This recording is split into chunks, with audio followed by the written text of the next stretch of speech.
For many years, our tribe has celebrated the Turnfire Night. It is a traditional ceremony among the Scions of the Canopy in which we remember our ancestor, Burkina, and his companion, Kangamato, the Mountain King. Burkina was a hero who bore the ancient name Malipo, and Kangamato was a powerful Yumkasor warrior. Together, they fought against the Abyss. They were victorious, but it came at a great cost. Burkina paid with his life. The Mountain King survived, but was contaminated by the Abyss, and he remains in hibernation to this day. Normally, Yumkasors never live longer than a century. It is possible that the Abyssal Power is responsible for his unnaturally long lifespan. Oh, that's right. The Mountain King is a living symbol of our glory, but even this glory comes at a price. The Abyssal Power inside him is highly sensitive, and when it is disturbed, he awakens and flies into a blind rage, attacking anything that moves. So, besides the ceremony, another important part of Turnfire Night each year is cleansing the abyssal power inside the Mountain King so that he will remain sound asleep. However, Abyss-related incidents have been on the rise in that land lately, as I'm sure you're both aware. As a result, it has become increasingly difficult to keep the Mountain King in hibernation. Only 5 months have passed since the last Turnfire Night, and he's already showing signs of instability. Has he woken up again? He has. We managed to contain the situation by performing a makeshift ceremony right away, but it was a close call. He could reawaken at any moment. Also, he attacked and wounded my companion, Nana, during the ceremony.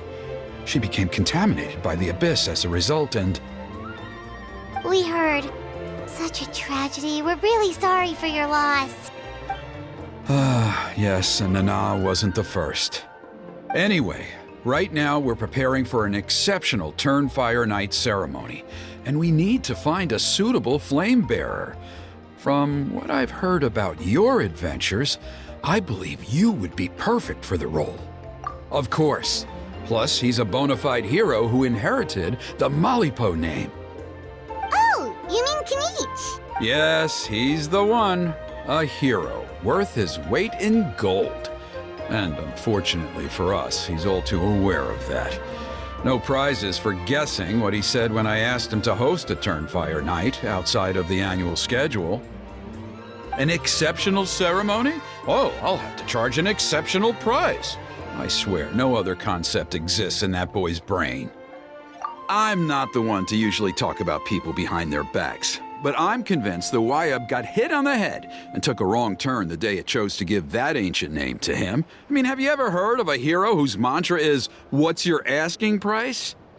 Oh, and don't get me started on that insufferable Ahau he hangs around with.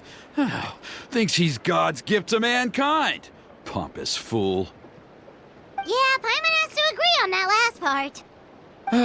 Anyway, the fact is, the ceremony can just as easily be done without him as long as we can find someone else. And besides, you two seem like much better candidates. So, what do you think? Well, there's only a few days left before the ceremony. We can't afford to waste what little time we have on negotiating with him. No, I much prefer if you would consider taking his place. Wonderful! I can't thank you enough. Huni was right about you. You have kindness in your hearts. Come with me to the other side of the mountain. I'll bring you up to speed on each step of the ceremony. As experienced warriors, I'm sure you'll pick it up in no time.